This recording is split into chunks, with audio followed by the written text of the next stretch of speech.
नमस्कार, आप देख रहे हैं दी वन इंडिया शो। आपके साथ मैं हूं मीनाक्षी कंडवाल। चैंपियंस ट्रॉफी का चैंपियन बनकर भारत दुबई में किंग बनकर उभरा, तिरंगा लहराया और उसका जश्न और उल्लास भारत में अपनी भूमि में यहां पर तो चरम पर जाना ही था। स्वाभाविक बात है, क्रिकेट और खेल प्रेमियों का सड़कों पर निकलना, पटाखे फोड़ना, आतिशबाजी, तिरंगे के साथ जीत की खुशी सेलिब्रेट करना, ये कोई विचित्र बात तो है नहीं। और क्यों ना हो, ये देश तो यूं भी क्रिकेट की दीवानगी सीने पर लेकर चलने वाला देश है, जहां क्रिकेट के खेल में कैसे धर्म, जाति, वर्ग, अमीर, गरीब, संघर्ष, सरहदों तक के फासले मिट जाते हैं। कितनी मिसालें दी जाएं, लेकिन फिर हैरानी इस बात पर होती है और ये देखकर दुख भी होता है कि भारत की जीत के जश्न में भी हिंदुस्तान का दिल कहे जाने वाले मध्य प्रदेश में तनाव और हिंसा की खबर सामने आती है। एमपी के महू में भारत की जीत के साथ ही तिरंगा यात्रा लिए जश्न में युवा निकल आए। देर रात की ये बात है। स्थानीय दुकानदार जो बता रहे हैं, जो लोग वहां पर चश्मदीद हैं, उन्होंने ये कहा कि इस दौरान जब रैली पत्ती बाजार के पास मस्जिद के नजदीक पहुंची तो वहां 500 से 700 लोगों की भीड़ जमा हो गई और रैली के साथ ही विवाद खड़ा हो गया। रैली के साथ विवाद के बाद पुलिस ने स्थिति को संभाला, लेकिन पुलिस के जाने के 10 से 15 मिनट बाद भीड़ ने फिर से हमला बोल दिया, वाहन जला दिए गए, पत्थरबाजी हुई। 1.5 से 2 घंटे तक की स्थिति वहां पर इस तरह की बनी रही। मोटरसाइकिल में ये विजय जुलूस युवा निकाल रहे थे, लेकिन जामा मस्जिद के पास हालात बिगड़ गए। अब देखिए, यहां से बात सिर्फ इस एक घटना की नहीं है, यहां से सवाल कई हैं। आखिर देश की जीत का जश्न भी क्या दो गुटों के बीच झगड़े जैसे हालात पैदा कर सकता है? आखिर ये कैसी स्थिति बन गई है देश में, जहां पर रामनवमी पर रैली हो, कोई विजय जुलूस निकल रहा हो, नवरात्रि का कोई कार्यक्रम हो और ऐसे हालात बन जाते हैं कि दो समुदायों के बीच में परिस्थिति बिगड़ जाती है। मतलब हाल ये हो गया है कि अगर एक समुदाय किसी दूसरे समुदाय के लोगों के मोहल्ले से गुजरे तो हालात बिगड़ जाते हैं, संवेदनशील हो जाते हैं। उससे पहले अरेंजमेंट्स करने पड़ते हैं कि कुछ स्थिति ना बिगड़े। आखिर इस तरह के हालात पैदा क्यों हो रहे हैं? इतनी नफरत, इतनी असहिष्णुता, इतना गैर जिम्मेदार होना, आखिर हमारा समाज कहां पर जा रहा है? या फिर सवाल यह भी उठता है कि जानबूझकर क्या ऐसी घटनाओं को अंजाम दिया जा रहा है क्योंकि समाज के बीच पड़ी यह दरार राजनीति और वोटों की फसल के लिए उपजाऊ साबित होती है। और यहां तो फिर क्रिकेट की जश्न की बात थी तो ये हाल है। अभी तो होली का त्योहार आना है, पर्व की शुरुआत हो गई है और जुम्मे के दिन ही पड़ रहा है होली का पर्व। और उससे पहले यूपी के संभल से लेकर देश के कुछ और हिस्सों में भी जिस तरह की खबरें और बयान सामने आ रहे हैं, चाहे अधिकारियों के बयान हो, नेताओं के बयान हो, सीधे चीफ मिनिस्टर के बयान हो, ये बयान चिंता पैदा कर रहे हैं। तो आज इस विषय पर डिटेल में बात करने के लिए हमारे साथ खास मेहमान जुड़ रहे हैं। सबसे पहले आपका परिचय उनसे करा दें। बीजेपी से डॉक्टर ऋचा सिंह जी हमारे साथ आज पैनल में मौजूद हैं। समाजवादी पार्टी से प्रोफेसर भुवन भास्कर जोशी जी आ गए हैं। हमारे साथ सुजाता पांडे जी भी राजनीतिक विश्लेषक जुड़ गई हैं और मनस्वी थापर जी भी बस कुछ ही देर में हमारे साथ जुड़ने वाले हैं।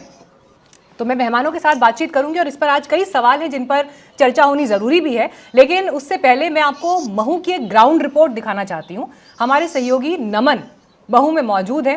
अलग अलग लोगों के बीच वो गए, कई चश्मदीदों से उन्होंने बात की, क्या एग्जैक्टली वहां पर हालात हैं ये उन्होंने चेक किए और उनकी आंखों देखी इस रिपोर्ट में। देखिए क्या पूरा घटनाक्रम था कल रात में। सर, न्यूजीलैंड और इंडिया का मैच चल रहा था। जैसे ही सर इंडिया जीती है तो हम सब महू के जितने भी भाई लोग हैं सब इकट्ठा हुए और जैसा कि हर बार जो इंडिया जीतती है जुलूस निकलता है, उसी तरह से हम जुलूस निकाल रहे हैं सर। बस ये हुआ सर, हमारा जुलूस मस्जिद के सामने से गया और उतने में ही मस्जिद के अंदर से कुछ लोग निकले, मोमेडियन लोग, और बस हम भारत माता की जय वंदे मातरम बोल रहे थे। उनका ये कहना था कि आप यहाँ पे ये चिल्लाओगे नहीं, ऐसा नहीं बोलोगे, नारे नहीं लगाओगे, वंदे मातरम नहीं बोले, वंदे मातरम नहीं लगेगा, आप ऐसे ये चीज नहीं कर सकते। सर, हम इंडिया में रह रहे, भारत में रह के हम भारत की माता की जय बोल रहे थे, हम कुछ बुरा तो कर नहीं रहे। और ऐसे तो कोई बोलता नहीं सर, पर इंडिया जब जीतती है, अपने भारत का कोई खिलाड़ी जीतता है तो हमें प्रशंसा होती है, जिस वजह से हम ये रैली वगैरह, ठीक है। आज ये भी यही रह रहे, महू में, भारत में ही रह रहे। आज इनको ऐसा करने में क्या मिल रहा है सर? जैसे ही सर हम निकले, उन्होंने एकदम से ना 15-20 जने बाहर निकले, बोला नारे नहीं लगाओगे। और सबसे पहले सर मेरे भाई को गिराया, मेरे भाई साथ में था और इसको 15-20 जने इसके ऊपर टूटे हुए। जब मारना चालू हुआ सर तो सब भागा दौड़ी मच गई।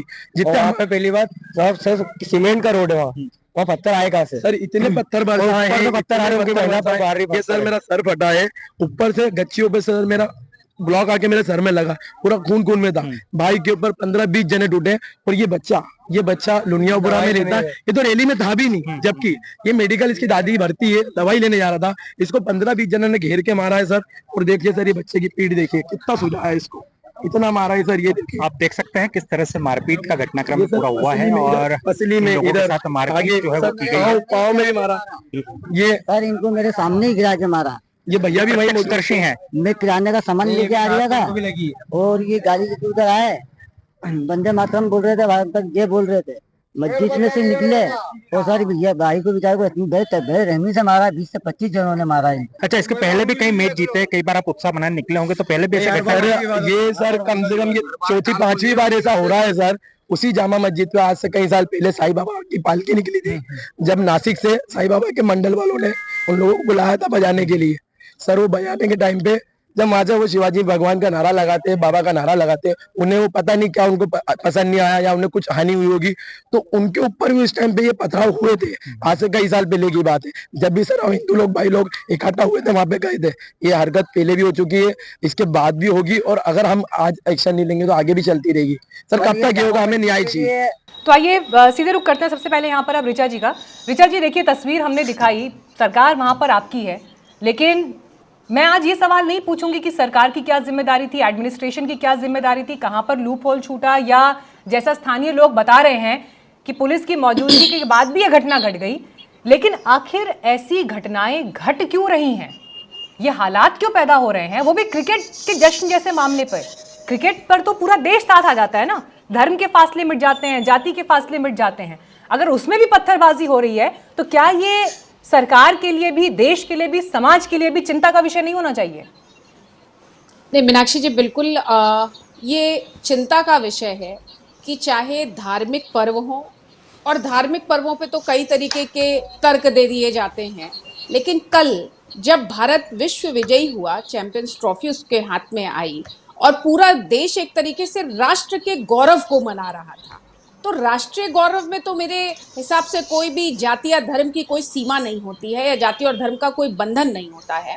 लेकिन आखिर क्या कारण है और कौन लोग हैं और कहाँ से ये कट्टरता की सोच आती है कि राष्ट्रीय गौरव के विषयों पर भी उस तरीके के जो हर्षोल्लास मनाया जा रहा है, उस पर भी आखिर कौन लोग हैं जो पत्थरबाजी करते हैं, जो हिंसा के लिए उत्तेजित हो जाते हैं।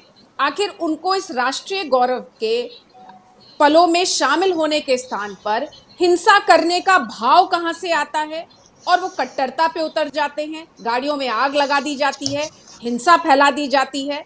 तो ये अपने आप में जरूर चिंता का विषय है और इसके ऊपर गहन रूप से चिंता की जानी चाहिए, और विशेष रूप से जो मुस्लिम वोटों का तुष्टीकरण करते हैं उन पार्टियों को अपने गिरबान में झांकना चाहिए कि आखिर वो राष्ट्रीय गौरव के मुद्दों पर भी कब तक तुष्टीकरण की राजनीति करते रहेंगे और गलत को गलत नहीं कहेंगे, क्योंकि गलत कोई भी करे वो गलत ही कहा जाना चाहिए, और जो भी कानून की नजर में सब समान है, संविधान की नजर में अगर सब समान है, तो हम ये नहीं कह सकते हैं। आप सोचिए कि अगर जामा मस्जिद के सामने से राष्ट्रीय गौरव के छड़ों में कोई जुलूस लेकर जा रहा है तिरंगे हाथ में लेकर, तो उनके ऊपर पत्थरबाजी कर दी जाएगी, उनके साथ हिंसा कर दी जाएगी। तो इसका मतलब है कि ये वो लोग हैं जो राष्ट्र की एकता में यकीन नहीं करते हैं। जोशी जी, ये किस तरह की स्थिति है? मतलब अगर मस्जिद के बाहर से तिरंगा लेकर बाइक पर लोग चल रहे हैं, वो भी क्रिकेट में चैंपियंस ट्रॉफी जीतकर निकले हैं लड़के, निकले हैं युवा, निकले हैं उस इलाके के लोग, तो ऐसे में स्थिति संवेदनशील फर्स्ट पॉइंट पर होनी ही क्यों चाहिए? ये चिंता ही किसी के दिमाग में क्यों होनी चाहिए कि हम यहाँ मस्जिद के आगे से नहीं निकल सकते, इस मोहल्ले से नहीं निकल सकते, यहाँ से नहीं जा सकते? ये सिचुएशन ही क्यों है देश में? मीनाक्षी जी, हम लोग लंबे समय से तो देखते हुए बड़े हुए हैं, और जिस क्रिकेट टीम को हम लोग देखते थे उसमें हिंदू, मुसलमान, सिख, ईसाई चारों लोग प्रतिभाग करके देश के लिए जीने का काम करते। एक चित्र मेरे सामने आ रहा है विराट कोहली का, जहां पर वह मोहम्मद शमी की माता जी के पैर छूने का काम करते। पूरा देश उनके इस जज्बे को सल्यूट कर रहा है, और जो गंगा जमुना तहजीब की मिसाल उन्होंने दी है, जो उन्होंने अपने संस्कारों को दिखाया है, उनकी भूरी भूरी प्रशंसा आज क्रिकेट के जगत के अलावा अन्य लोग भी कर रहे हैं। ये हमारे देश का डीएनए था, लेकिन कुछ लोग के शासनकाल में, खासतौर पे भारतीय जनता पार्टी के शासनकाल में 80-20 की बात हुई। माननीय प्रधानमंत्री जी के द्वारा वक्तव्य दिया गया कि मुसलमान आपके मंगलसूत्र को छीन लेंगे, और अन्य इनके जो सांसद हैं भारतीय जनता पार्टी के, एक मुस्लिम सांसद को, कुलीग थे उनके, उनको किस प्रकार की भाषा का प्रयोग इन्होंने करा, वो देश ने देखा कि कुल मिलाकर कट्टरपंथीता फैलाने में भारतीय जनता पार्टी की ऊपर से लेकर नीचे तक की लीडरशिप ने आज देश के माहौल में जहर घोलने का काम करा है। ये बात मैं बहुत ईमानदारी से आपके चैनल में इस बात को स्वीकार करता हूँ। और जोशी क्रिकेट जी, हमारे लेकिन लिए इसमें ना अगर मैं दो बातें हैं सर। मैं दो बातें पॉइंट आउट करूंगी, फिर आप अपना वक्तव्य पूरा करिएगा। आपने देश के डीएनए और क्रिकेट टीम का भी जिक्र किया, लेकिन इंडियन क्रिकेट टीम वही टीम है ना जिसमें अजरुद्दीन साहब तो कैप्टन रहे हैं ना कितने लंबे समय तक। किसी को इससे कोई इनकार नहीं, मुस्लिम खिलाड़ी हमेशा टीम का हिस्सा रहे हैं। बल्कि अगर आजादी के बाद से भी बात की जाए तो पाकिस्तान बंटवारा हुआ देश का, पाकिस्तान की टीम बनी, भारत की टीम बनी, भारत की टीम ने जो टीम का जो सेक्युलर चेहरा है वो तो हमेशा बरकरार रहा। हर तरह के वर्ग से, हर तरह के धर्म से, हर जगह से खिलाड़ी चुनकर आते हैं यहाँ पर। पाकिस्तान में हाँ उल्टा ऐसा नहीं हुआ, वहां पर तो कभी कोई हिंदू खिलाड़ी नहीं खेला। मेरे ख्याल से आजादी के बाद तो जो शुरुआती वर्ष थे उनमें तो नहीं खेला कोई हिंदू खिलाड़ी वहां पर कभी टीम में। तो ऐसा नहीं है कि भारतीय टीम का कोई चरित्र वैसा है। और रही बात आपने बीजेपी पर जो आरोप लगाए, मैं तो उससे आगे की बात ये कह रही हूं कि नॉर्मल समाज के भीतर, किसी मोहल्ले के भीतर, मस्जिद के सामने से अगर क्रिकेट की जीत पर एक बाइक रैली निकल रही है तो कहां से इतने पत्थर इकट्ठे हो रहे हैं कि यहां पत्थर बरसाए जाएंगे, गाड़ियों को आग लगा दी जाएगी? इस बात को कैसे जस्टिफाई कर रहे हैं सर आप? हाँ, सरकार मध्य प्रदेश में भारतीय जनता पार्टी की है, एलआईयू उनकी है, शासन प्रशासन उनका है, जवाबदेही भारतीय जनता पार्टी की है। और ये मैं कहने में कोई गुरेज नहीं है मीनाक्षी जी, आप जानती हैं मैं आपके शो में स्पष्ट बोलने में मेरी कला है। ये भारतीय जनता पार्टी को इस तरह की हरकतें सूट करती है। उत्तर प्रदेश, देश, अन्य प्रदेशों में हम इस तरह की घटनाओं को देख पाते हैं कि नहीं, किस इसमें आप पार्टी बीजेपी को का क्या रोल बता रहे हैं? बीजेपी का क्या रोल है इसमें? मैं आ रहा हूँ उसी क्षेत्र, आप सुन लीजिए। तो मैंने कहने का काम करा, मध्य प्रदेश में भारतीय जनता पार्टी की सरकार है, गृह मंत्री उनका है, शासन उनका है, प्रशासन उनका है, एलआईयू। मैं आपके चैनल के माध्यम से मध्य प्रदेश की सरकार से पूछना चाहता हूँ, आपकी एलआईयू क्या कर रही थी कि कैसे वहां पत्थर इकट्ठे हो गए? क्यों नहीं आपने सुरक्षा दी? और जो बाइक रैली जो क्रिकेट के जो प्रेमी निकाल रहे थे, ये आज भारतीय जनता पार्टी का फेलियर है, भारतीय जनता पार्टी का शासन प्रशासन का फेलियर है।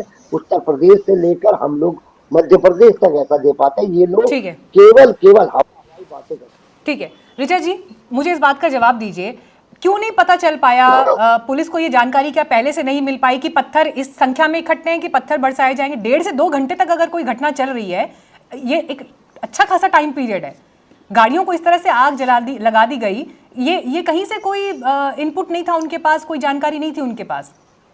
और आपके देखिए विरोधी तो सीधे आप ये आरोप लगा रहे हैं ना कि ये होने दिया गया क्योंकि ये आपकी पॉलिटिक्स को सूट कर रहा है। नहीं मीनाक्षी जी, इसमें दो बातें हैं, क्योंकि भुवन भास्कर जोशी जी ने अभी एक उदाहरण दिया कि विराट कोहली जी ने मोहम्मद शमी के माता जी के पैर छुए, सच में भावुक पल था। लेकिन क्या कारण है कि भारत में जब राष्ट्रीय गौरव का जुलूस निकाला जाता है और वो जामा मस्जिद के सामने पहुंचता है तो उसके ऊपर पत्थर बरसाए जाते हैं? इसका जवाब उन्होंने नहीं दिया, तो इसका जवाब तो हम लोग सभी लोग चाहते हैं। दूसरी बात है कि ये बात कर रहे हैं एलआईयू की और शासन की, तो एलआईयू और शासन अपना कार्य बखूबी कर रहा है और इसीलिए हिंसा फैल नहीं पाई। लेकिन मीनाक्षी जी, आपको वो समय भी याद होगा कि जब संभल में भी पत्थरबाजी की गई तो किस तरीके से समाजवादी पार्टी के लोग हमेशा पत्थरबाजों के समर्थन में उतर आते हैं। अगर अभी यही एलआईयू विशेष समुदाय के घरों में जाकर रोज रूटीन, नहीं रुक जाइए भुवन भास्कर जोशी जी, अगर आपने सवाल पूछा है तो उसका जवाब सुनिए। अगर उसका रूटीन रोज जो है वहां पे जांच करने लगे तो ये वही लोग हैं जो कहेंगे कि एक विशेष समुदाय को टारगेट करके उनके घरों में जांच की जाती है। आखिर क्या कारण है कि विशेष समुदाय के घर के भीतर ही पत्थर मिलते हैं, ये जूते चप्पल लेकर निकल आते हैं, जिस तरीके से संभल में किया, हथियार लेकर निकल आते हैं?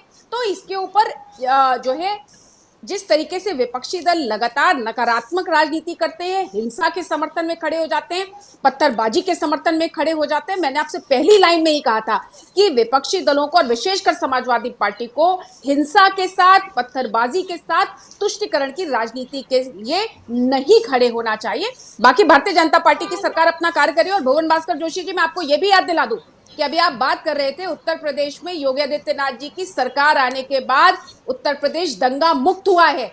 समाजवादी पार्टी की सरकार में 12 से 17 के दौरान 400 से अधिक दंगे हुए थे, सांप्रदायिक दंगे आपके शासनकाल में हुए हैं। और मुजफ्फरनगर को तो आप अच्छी तरीके से याद ही होगा, ये वही मुजफ्फरनगर है जो पूरी दुनिया में अपने गुड़ के लिए विख्यात हुआ करता था, लेकिन आपने उसको दंगा प्रदेश बना के विख्यात कर दिया। आज जब भी मुजफ्फरनगर की बात आती है तो उसको दंगा प्रदेश के रूप में याद किया जाता है। वेस्टर्न यूपी में किस तरीके से पलायन होता था, उस पलायन को रोकने का काम भारतीय जनता पार्टी की सरकार में हुआ है। तो आपने इस प्रदेश को दंगों की आग में झोंका था और आप फिर से अपनी वाणी से, अपने कर्म से दंगे करवाना चाहते हैं। और संभल में अभी आप लोग ने पिछले दिनों यही किया था, क्योंकि 12 से 17 के दौरान जब समाजवादी पार्टी की सरकार आई, ऋचा जी, मैं संभल की यूपी वाले पॉइंट पे भी आऊंगी। मैं पहले मैं यूपी वाले पॉइंट पर भी आऊंगी।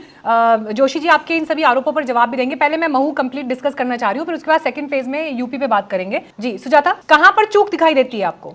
क्यों हिंदुस्तान में इस तरह की घटनाएं हो रही हैं जहां पर दो समुदायों के बीच क्रिकेट के लिए जश्न हो रहा है, जीत को सेलिब्रेट किया जा रहा है, उस पर भी आपत्ति हो सकती है, उस पर भी लड़ाई झगड़े हो सकते हैं, उसमें भी गाड़ियों को फूंका जा सकता है? तो मीनाक्षी, मैं अगर यही सवाल लूं तो मुझे लगता है कि चूक जो हो रही है वो पैटर्न पहचानने में हो रही है। और वो जो चूक है वो एडमिनिस्ट्रेशन की तरफ से है, और मुझे लगता है कि समाज की तरफ से भी हम चूक रहे हैं कि हम एक पैटर्न नहीं पहचान पा रहे। अगर आप 2024 का सिर्फ डेटा देख लें तो 200 से ज़्यादा अटैक्स हुए हिंदू के जो फेस्टिवल्स होते हैं, चाहे वो रामनवमी हो, चाहे वो कांवड़ यात्रा हो, चाहे वो सरस्वती पूजा हो, हनुमान जयंती हो, और अब तो क्रिकेट के विजय जुलूस पे भी पथराव होने लगे।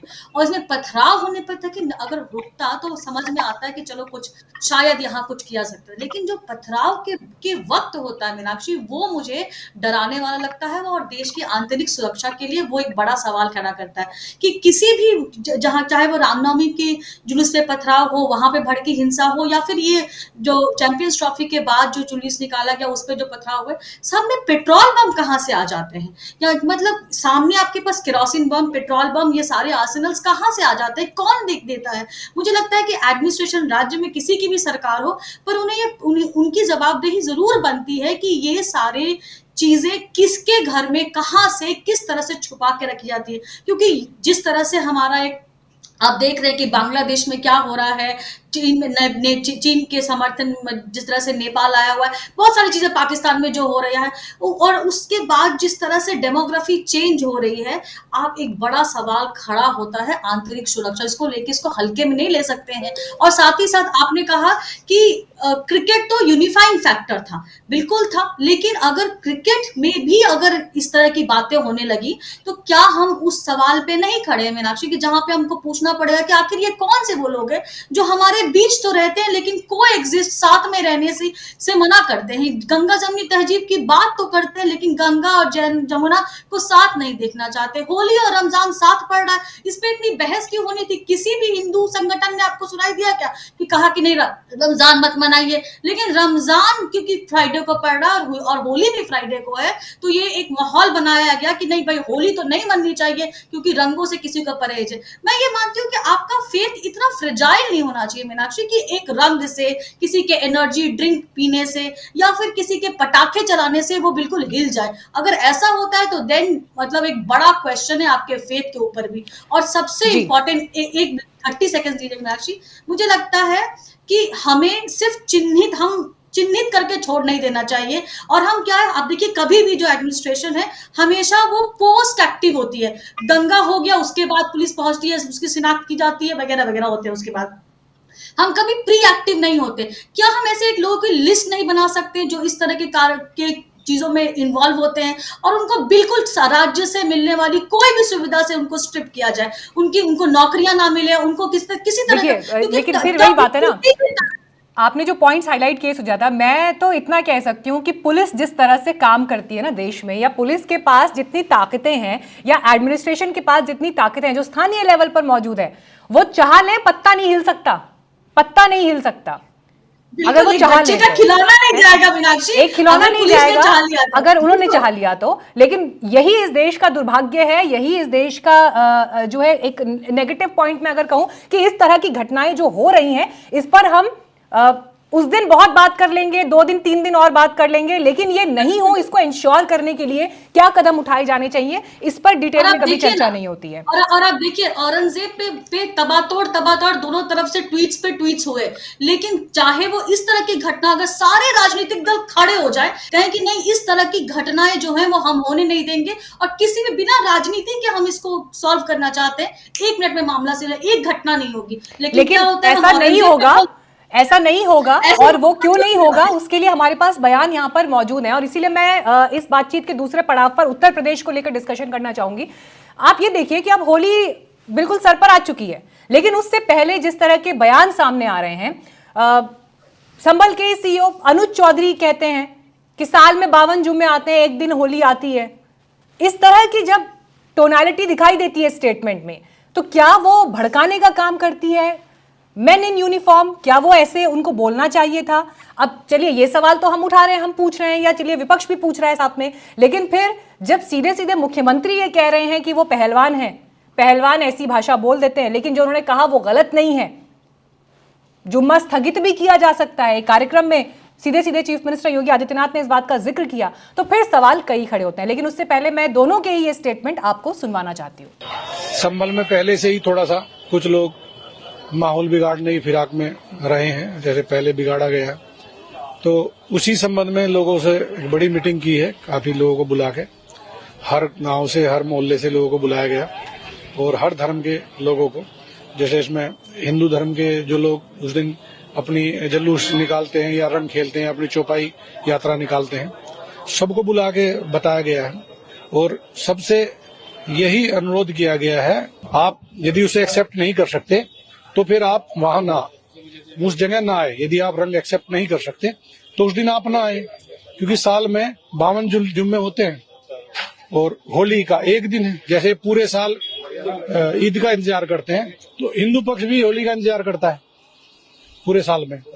तो ये बहुत प्यार का त्योहार है, तो ध्यान शांति से ये निपटना चाहिए, और जो लोग इसमें उपद्रव पैदा करेंगे तो उनकी बख्शिश नहीं होगी किसी भी हालत में।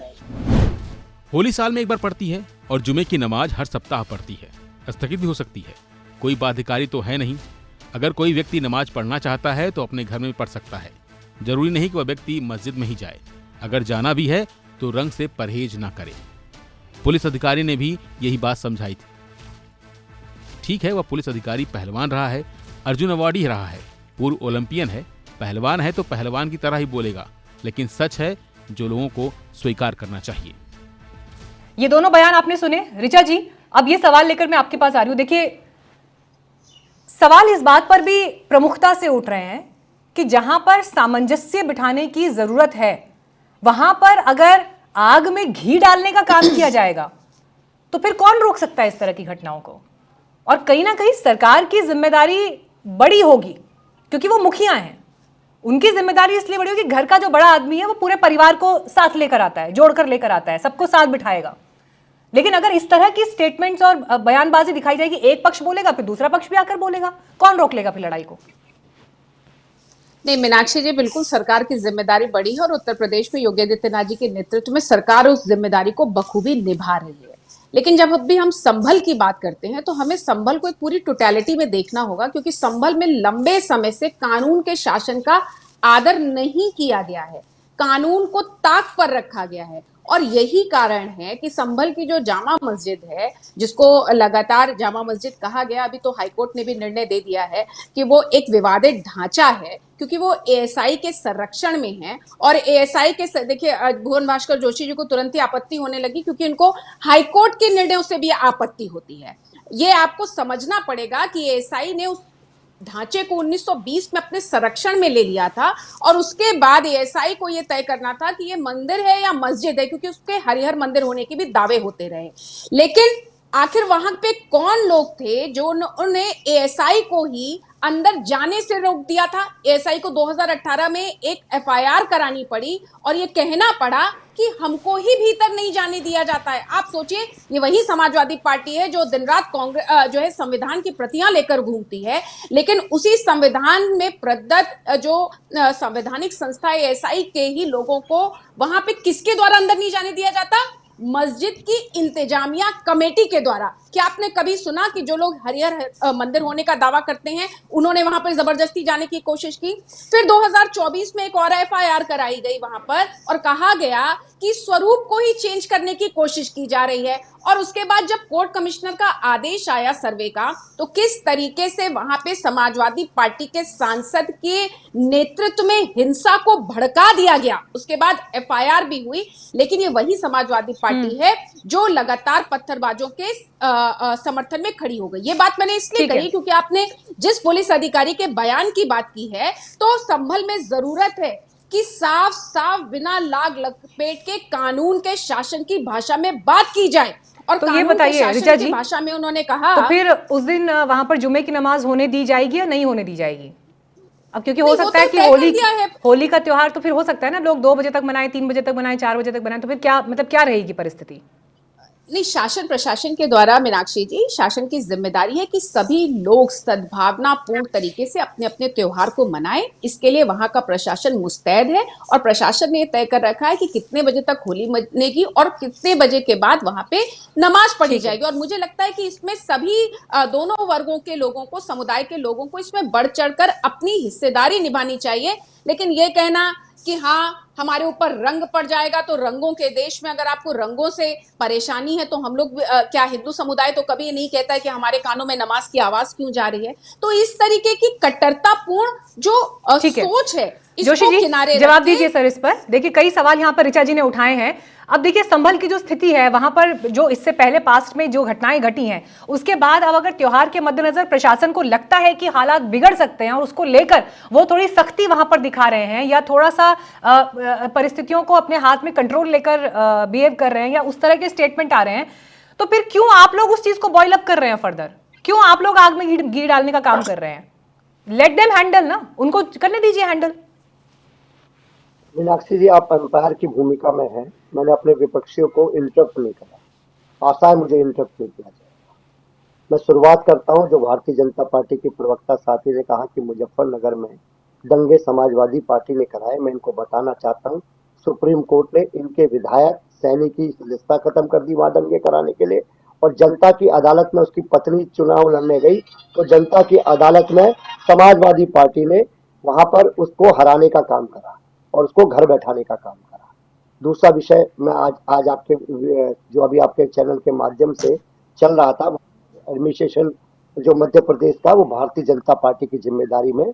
ये लोग अपने जवाबदेही से बच नहीं सकते, इनको अपने जवाबदेही देनी पड़ेगी कि क्यों इनके शासनकाल में ही दंगे होते हैं। दूसरा विषय आपका जो आज चल रहा है। तीसरा विषय मैं आज संबल के विषय में कहना चाहता हूँ, जो मेरे को जिस शब्द से आपत्ति है इनके, इन्होंने कहा था कि विवादास्पद ढांचा, बिल्कुल गलत है। मैं लॉयर भी हूँ, लॉ पढ़ाता भी हूँ। मैं आपको बहुत जिम्मेदारी से बताता हूँ। निर्णय आया है भुवन भास्कर जोशी जी, मैं आपको इंटरप्ट भी करूंगी और मैं आपको बताऊंगी भी, क्योंकि हाईकोर्ट का निर्णय है कि उसको विवादित ढांचा ही कहा जाए। बिल्कुल, मैं आपको करेक्ट करूंगी, क्योंकि आप कम से कम हाईकोर्ट के उसको गलत नहीं कह सकते। ठीक है जोशी जी, आप कंप्लीट करिए। हाँ, मैं आपको बताना चाहता हूँ, सुप्रीम कोर्ट ने उसको कहा कि विवादास्पद मस्जिद, उसको जो ढांचा शब्द है, ढांचा तब होता है जब कोर्ट को हो, इनको अपना अध्ययन क्षेत्र बढ़ाना चाहिए, अध्ययन करना चाहिए। और मैं आपको भी कहता हूँ, अब इसी समय गूगल सर्च करिए उसको क्या कहा, क्योंकि मैं उसकी कम से कम 8-10 डिबेट इस विषय की कर चुका हूँ। इसलिए मैं आपको एक विषय में आपको ये बताना चाहता हूँ। तीसरा विषय जो आपने कहा, सीओ जो वहां पर है संभल में, अमित चौधरी जी, उन्होंने क्या कहने का काम करा वो आपने नहीं बताया। मैं क्योंकि उसमें भी कई बहस कर चुका हूँ, मैं आपको बताना चाहता हूँ। उन्होंने कहा कि जिस मुसलमान के हाथ में अगर काला रंग पड़ जाएगा, क्या वो वो अपना हाथ काट देगा? क्या ये सीओ की भाषा हो सकती है? सीओ किसकी भाषा बोल रहे हैं यहाँ पर? ये निश्चित, और उनको किसकी शय है? देश और प्रदेश इसको समझता है। उन पर हमने जो मांग करी है समाजवादी पार्टी ने डीजीपी के माध्यम से, ऐसे विवादास्पद जो अनुज चौधरी है, इनको तत्काल वहां से हटाना चाहिए, क्योंकि एक धर्म विशेष पर टारगेट करके अपने बयानों को जारी करने का काम कर। ठीक है। मनस्वी जी, आपको भी क्या लग रहा है ऐसा कि एक ऑफिसर विशेष जो हैं वो एक धर्म विशेष को टारगेट कर रहे हैं, या यूनिफॉर्म का सम्मान नहीं है, संविधान का सम्मान नहीं है? देखिए, जो भी है बहुत गलत है। इसको अगर हम माइन्यूटली डिस्कस करें तो कहीं ना कहीं ये जिस तरीके से दो समुदायों के बीच में लड़ाई होती है, तो ये लॉ एंड ऑर्डर का फेलियर है। ये कहीं ना कहीं होम मिनिस्ट्री का विजिलेंट ना होने के कारण ये होता है कि लड़ाई एकदम से नहीं डिसाइड होती। पता है जब भारत जीतेगा तो लोग वहां से निकलेंगे, और वहां पे अगर इस तरीके के दंगे हो रहे हैं तो ये कहीं ना कहीं सवाल तो उठेंगे, और सवाल दोनों पक्षों पे उठेंगे। और अगर दूसरा किसी के ऊपर उठेगा वो है होम मिनिस्ट्री के ऊपर। तो उनका आईबी कहाँ पे सो रहा था उस समय पे, वहां पे पुलिस प्रशासन उस समय पे क्या कर रही थी। दंगे को रोकने से पहले की बात ये आती है, दंगा जैसे हम देख रहे हैं कि पेट्रोल बम फेंके गए, जैसे हम देख रहे हैं कि पत्थर वहां पे फेंकेंगे, तो ये प्रिपरेशन पहले होती है मीनाक्षी जी। ये एकदम से नहीं होती कि यहाँ से लोग जा रहे हैं और वहां पे एकदम से इनके पास पेट्रोल पंप आ गया। तो ये कहीं ना कहीं ये आईबी का टोटल फेलियर है, होम मिनिस्ट्री का टोटल फेलियर है। तो इसके ऊपर अगर हम ये कहें कि बीजेपी को कहीं ना कहीं जवाब देना पड़ेगा, तो बिल्कुल देना पड़ेगा कि आपका दंगे बीजेपी ने नहीं कराए होंगे, मैं इसको मानता हूं, क्योंकि वो सरकार में है, वो ऐसा कुछ भी नहीं करेंगे और कोई भी पॉलिटिकल पार्टी को नहीं करना चाहिए। और यही मान के मैं आगे चलता हूं कि किसी पॉलिटिकल पार्टी ने नहीं किया होगा। पर जो कड़क कानूनी कार्रवाई होनी चाहिए थी, जो कहीं ना कहीं विजिलेंट होना चाहिए था, उस पे मैं जरूर सवाल पूछूंगा बीजेपी से और बीजेपी के प्रवक्ता से। वहां पे कहां पे ये सोए हुए थे कि ये आईबी को एक्टिवेट नहीं कर पाए। होम मिनिस्ट्री ने कुछ नहीं किया। Home ministry directly chief minister के अंडर आती है। और यही सवाल अगर किसी अन्य राज्य में हुआ होता, यही दंगा किसी कांग्रेस रूल्ड जगह पे होता, तो क्या बीजेपी के प्रवक्ता और बीजेपी के लोग उनसे राजीनामा नहीं मांगते, उनसे रेजिग्नेशन नहीं मांगते? तो आज जब ये सिचुएशन आती है तो किसी ना किसी को रिस्पॉन्सिबिलिटी लेनी पड़ेगी। और ये ब्लेम गेम छोड़ के एक आगे कैसे मध्य प्रदेश बढ़ेगा, इस तरीके की लॉ एंड ऑर्डर सिचुएशन में तो बिल्कुल मध्य प्रदेश बहुत पीछे हो जाएगा। तो कहीं ना कहीं कड़क निर्णय लेने की जरूरत है। खैर, यहाँ पर अभी बात यूपी पर भी हो रही थी, एमपी वाला हम इशू ऑलरेडी डिस्कस कर चुके थे। सुजाता जी, जो डिस्कशन अभी तक हुआ है उसमें अनुज चौधरी जिस तरह से पूरे के पूरे इस चर्चा और आरोपों के केंद्र में इस वक्त दिखाई दे रहे हैं, क्या आपको लगता है कि उनके स्टेटमेंट्स लोगों को आगे प्रभावित कर सकते हैं, या लोगों पर बुरा असर डाल रहे हैं, या वहां की जो हार्मनी, एक सोशल हार्मनी जो होनी चाहिए उसको इम्पैक्ट कर रहे हैं? देखिए, सोशल हार्मनी के लिए दोनों समुदायों को एक साथ एक दूसरे के परस्पर सहयोग की आवश्यकता होती है। ये कैसा सोशल हार्मनी है जहाँ पे उस जगह पे ये कहा गया, वहाँ के जो एमएलए हैं उनके द्वारा कि यहाँ पे हिंदुओं को एंटर नहीं करने देंगे, ऐसी धमकी दी गई है। उसके बाद अगर आपको याद होगा कि अभी 24 फरवरी को ये घटना इस बार की आई है कि बरेली में जहाँ हजियापुर जगह में वहां पे हिंदुओं ने कहा कि यहाँ पे होली सेलिब्रेट करेंगे, तो एक विशेष समुदाय के तरफ से ये धमकी आई कि अगर होली सेलिब्रेट की तो हम तुम्हें मार देंगे। ये पूरी इसने हत्या की धमकी दी गई है। तो हम जो ये बात करते हैं अनुज चौधरी, वो तो अब आई थिंक वो क्लैरिफाई हो गया कि उन्होंने जिस तरह से कहा वो जाट है, वो अक्खड़ भाषा बोलते हैं, तो उन्होंने वो जो कहने की बात थी, मुझे लगता है कि जो बातों की बात थी वो समझने की बात है कि दोनों ही जो समुदाय है उनको ये समझना चाहिए कि होली भी उसी दिन को है, वो भी मनेगी, और अगर रमजान भी है तो वो भी मनेगा, जुमे की नमाज भी होगी। और दोनों को ही दूसरे से इतना ज्यादा मुझे लगता है कि मीनाक्षी, जो एकदम फ्रेजाइल फेथ लेके चल रहे हैं कि हमारे ऊपर रंग पड़ गया तो हमारा धर्म नष्ट हो गया। धर्म इतना फ्रेजाइल नहीं होता, चाहे वो हिंदू का हो या मुसलमान का हो। और आज देख लीजिए, आज संभल में जो होली का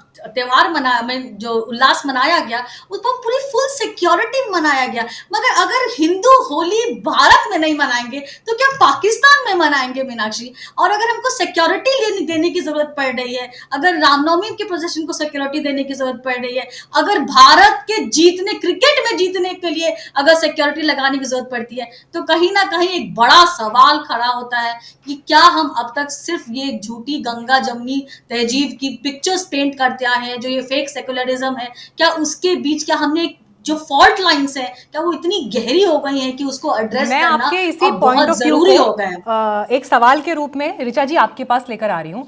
आई एम श्योर कि आप भी सोशल मीडिया पर काफ़ी एक्टिव होंगी, चाहे वो एक्स प्लेटफॉर्म है या फेसबुक है या इंस्टाग्राम वगैरह है। अब देखिए, मैं पिक्चर का वो साइड आपको दिखाना चाहती हूँ। आई एम श्योर आपकी नज़र के सामने ऑलरेडी आया भी होगा, लेकिन देखिए अनुज चौधरी ने जिस तरह की भाषा का प्रयोग किया, आप उसको सही गलत, वो किस बैकग्राउंड से आते हैं, उनका अंदाज क्या है, इस पर कई चर्चाएं हो सकती हैं। लेकिन इसका एक दूसरा पहलू ये है कि इस तरह के स्टेटमेंट सोशल मीडिया की रील में वायरल होते हैं, और रील में वायरल अलग अलग मिजाज में होते हैं, जहां पर कई लोग उसको प्राइड के रूप में लेकर आगे प्रमोट कर रहे हैं। इसको मैं और वैसी भाषा में बोलूं तो चिढ़ाने के लिए भी प्रयोग कर रहे हैं। योगी जी ने जो स्टेटमेंट दिया, कई बार उनके स्टेटमेंट्स अलग अलग किस्म के गानों के साथ में, रील के साथ में जब वायरल होती है, वो अलग तरह से समाज के भीतर जाती है। और इसका एक चिंताजनक पहलू ये है इस पूरी परिस्थिति का कि जो डिवाइड लोगों के बीच में पैदा होता जा रहा है, अगर पर्व जिसमें लोगों को साथ आना चाहिए, जिस बात का जिक्र भी सुजाता जी ने भी किया कि अगर पुलिस के कंट्रोल में पर्व मनेंगे तो फिर क्या समाज रह गया है, फिर क्या भाईचारा रह गया है। मीनाक्षी जी, बिल्कुल मैं सुजाता जी की उस बात से एकदम सहमत हूं जिसमें उन्होंने कहा कि क्या पुलिस के कंट्रोल में पर्व मनाए जाएंगे? क्या अगर विजय जुलूस निकाला जाए तो उसके लिए भी आईबी को एक्टिवेट करना पड़ेगा? आखिर हम भारत के देश में रहते हैं और जहां पे गंगा जमनी तहजीब की बात की जाती है तो हम ये उम्मीद करते हैं कि दोनों समुदाय मिलकर रहेंगे, लेकिन ये हमेशा विशेष रूप से एक समुदाय की ओर से पत्थरबाजी किया जाना, हिंसा किया जाना, और अगर मस्जिद के सामने से लोग तिरंगा लेकर निकल जाए तो उसके साथ जो हिंसा होती है, जो पेट्रोल बम फेंके जाते हैं, सीधा सवाल आपसे पूछ लेती हूं, क्योंकि ये सवाल लोगों के बीच है, सीधा सवाल लेकर आ रही हूं। क्या कई बार ऐसा भी हो रहा है कि जो राइट विंग है वो चिढ़ाने की कोशिश कर रहा है, उकसाने की कोशिश कर रहा है, और उस उकसावे में दूसरे पक्ष की तरफ से भी जो है प्रतिक्रिया सामने आ रही है? चर्चा ये भी है समाज के भीतर। नहीं, देखिए चर्चाएं तो बहुत सारी हैं समाज के भीतर, और चर्चा तो ये भी है कि आखिर कौन से लोग हैं जो लगातार राष्ट्रीय गौरव को और भारत की अखंडता को बार बार चुनौती देते हैं।